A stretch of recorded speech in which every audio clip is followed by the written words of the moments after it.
गीली मिट्टी को जिस तरीके से कुम्हार खूबसूरत घड़े की तरह बना देता है, ठीक वैसे ही बच्चे को अच्छा इंसान बनाता है उस्ताद। माँ बाप के अलावा बच्चा सबसे ज़्यादा वक्त अपने उस्ताद के साथ ही गुजारता है। यही वजह है कि उस्ताद बच्चों को एक अच्छा इंसान बनाता है।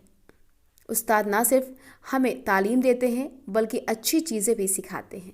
ज़िंदगी जीने को लेकर भी कई अच्छी बातें बताते हैं। हर साल 5 सितंबर को पूरे मुल्क में दूसरे सदर डॉक्टर सर्वपल्ली राधाकृष्णन के सालगिरह के मौके पर यौम उस्ताद मनाया जाता है।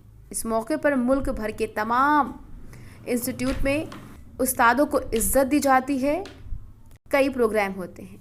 पिछले 2 सालों से स्कूल और उस्ताद की स्टूडेंट को अच्छे से समझ आ गई। वहीं कई लोग बड़े और कामयाब होने के बाद भी अपने उस्ताद को नहीं भूलते।